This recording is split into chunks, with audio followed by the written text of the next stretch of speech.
We're back. It's 2 days after catching this 10-pound striped bass that you're looking at now in all its glory, and we're hoping to replicate that. Normally I have like an idea of what I want to film that day, but today I really don't. I'm just gonna fish and enjoy myself. I'm actually here with some friends. We got Jonathan over there, we got our buddy Eric over there, and all right, Cody's over there. He's done doing what he was doing.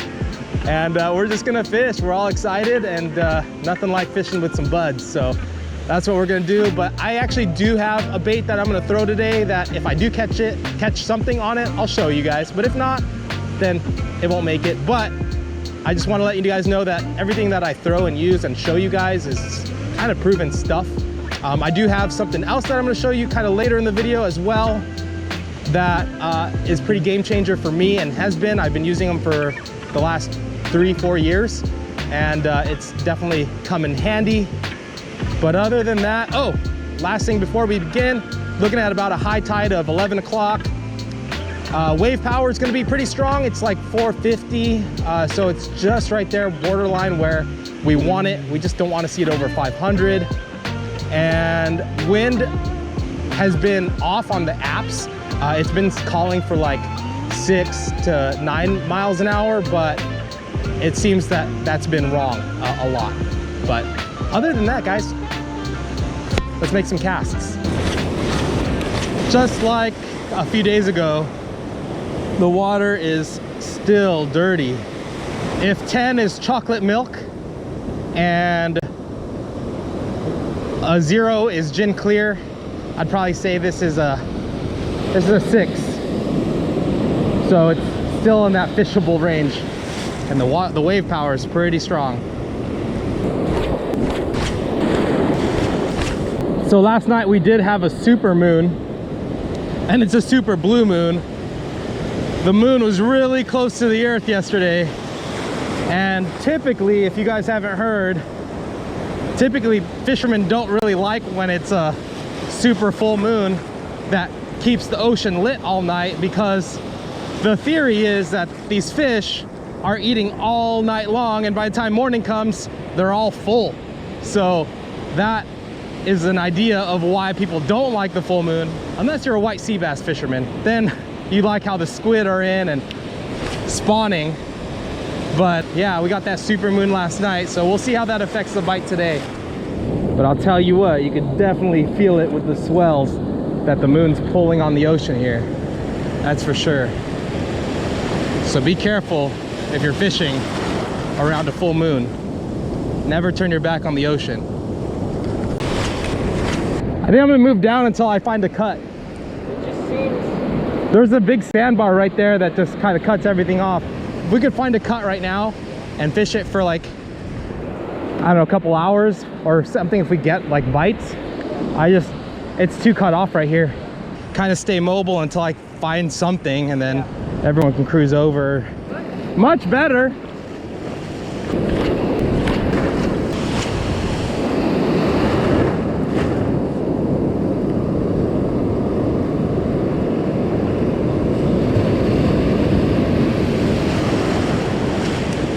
Fish on. Fish on. It's got a little bit of weight. A little bit of weight. Where is he going? Where is he going? He's moving right and left. Again, just keep tension, especially when he's in the skinny water. What are you, bud? Oh, it's a perch. Yeah! Nice fatty! That is a fatty. Whoa. But I snagged this guy. But it's good to know you're around, guy. All right.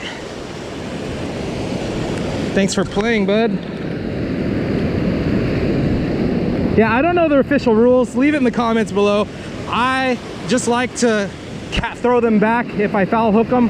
I never really looked it up if it's legal or not to keep perch that you snag. I know you can keep corbina that you snag, but perch, I'm not sure. But I just didn't catch it in the mouth, and I just don't feel like I should keep it when I just snag them. So leave it in the comments. what do you guys do? Do you guys keep snag perch? Is that even legal? If somebody can give me the resource. It's just a personal decision that I've made. But yeah, I came on the Calisa Sardine Glow. But yeah, it's definitely a challenge today, just because it was a -0.8 low tide this morning, so all the pockets have a lot of filling in to do, so we couldn't really depend on the hole we were in a couple days ago at this moment. Maybe later. But yeah, this is fun. The challenge. That's a good one. Our boy Eric's hooked up. Looks like a nice fish.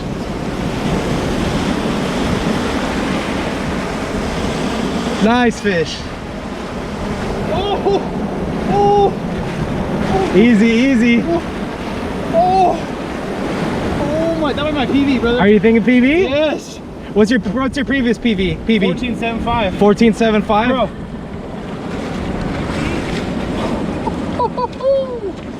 Yeah, boy. Oh man, let's get this. Let's get this. All right, I'm gonna get you some tape. All right, give me some tape. Bro, that's a 15. That thing right here in that little hole right there. Get up in there. All right, let's measure your new PB on the tape.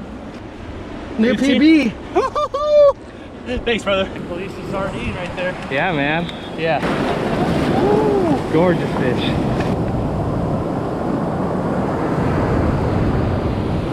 Wake up. Oh, wait, there she goes. Woo! That was the kick. Hell yeah, brother. Hey, it was my PB. Dang, that was satisfying, man. That was satisfying. Good job, Eric.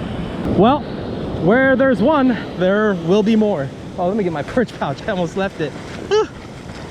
Yeah, Eric offered to let me keep that fish, but it's just something about letting your PB go. Oh, it feels so good. Feels so good. And oh man, that is exciting. Who knows, maybe it'll be somebody else's PB one day. I have a new theory on what's happening and why this is actually a really good color for this situation. Is because, yeah, it has a black back, but it almost when it turns side to side, it breaks it up and makes that silhouette. And these fish, when they look up, they're looking up at all the foam. So it's a white background and the sky's overcast. So just that black back breaking up, giving them that silhouette is really helping them right now. And I guess that's why like the dark colors work in the evenings too, is that silhouette amongst the foam up top. There's a fish. Oh, I'm skating him. I'm skating him. I'm skating him. Yeah, so the sky's getting a little brighter. Tide's coming in. Fish seem to be getting more active. That wave power is actually dying down, which is nice. Earlier it was in that 450 zone. I think at the end of the day it's supposed to be like around 300. So that is definitely at our favor. Sometimes you actually get like a premonition that you're about to get bit. And I think it's because these fish are around your lure, and since we're using braid, if they swipe it or if they change its motion, you could actually feel that. So sometimes you'll feel your lure act a little different right before you get bit, and I think it's because of that. Using sensitive braid really lets you know what's happening out there.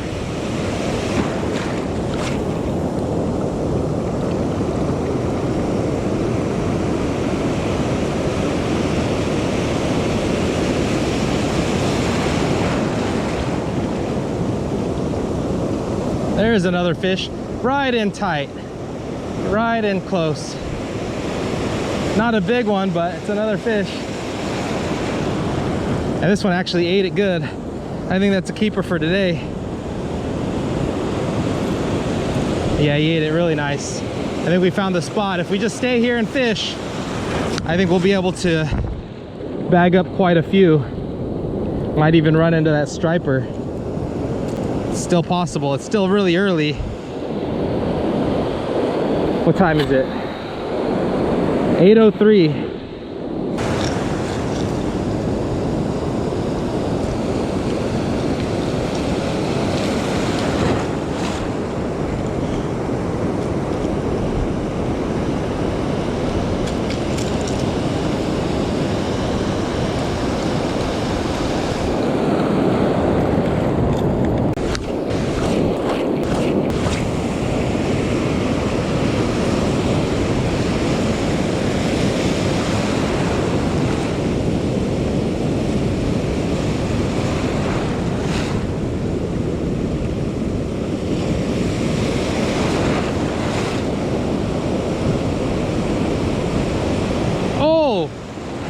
There's a fish. And I didn't say anything, but I switched to that bait that I was telling you guys about earlier. Oh, yeah, I was telling you guys about a bait that if I catch something on it, then I'll show you. And I did catch something on it. So this is a really interesting bait. It's actually a custom painted bait by a guy under the handle Black's Baits, and it matches the same color scheme. It's just a longer, more slender version of the Kalisa, or yeah, mainly the Kalisa, or that 110. I think this is more of a 120 millimeter in terms of length, but he sells them with upgraded hooks stock. These seem to me like 4x strong hooks, so I was able to tighten my drag. This perch was no match whatsoever. But yeah, I thought that would be fun to throw something different today. And I'm actually really surprised with the action and the casting on this. The wind is pretty consistent right now, and yeah, that makes it harder to throw a lighter bait. But I haven't weighed this lure, but I would guess that it's probably 3/4 of an ounce or more. Yeah, so here's a closer look at the Black's Baits up close. So it's got a pretty cool paint job. It's pretty much exactly the type of lure I like to throw. And again, I am really surprised with the casting on it and the retrieve when I'm working it like this with the jerk pause method. It feels good going through the water. And it's just a little bit bigger profile, hoping for those little bit bigger bites and getting that little bit extra distance too. That doesn't hurt, especially when they're eating up top. I feel like when there's a lot of anchovies in the water, the predators start to train their eyes to look up. That's what I noticed. So when there's a lot of bait fish in the area, throw something higher in the water column. But if the forage is mainly sand crabs and things like that, a deeper bait might do better. But yeah, this seems to dive in that 2 to 3 foot zone from what I'm noticing so far. But you can definitely tell it's heavier than the Kalisa. I'll definitely be throwing that more. And then last, I am going to retire my casting glove. This casting glove is a couple seasons old now, and they're actually made for archery. And here's a close-up of the finger, and it's like super ripped by now, but it's still functional. I've still been using it. It's been ripped for a while, but after getting used for multiple trips every single season, it's bound to give out. I'm thinking I make 200, 300 casts per session, and for a casting glove to last that long, it's pretty awesome. And it is 3 fingers, which is really nice. It's super comfortable all day, unlike the one that only covers 1 finger. Those ones I feel like just aren't as comfortable for some reason, even if it's just 1 finger. But I really like these casting gloves. I've used them for years now, at least 4 or 5 years I've been using some sort of casting glove.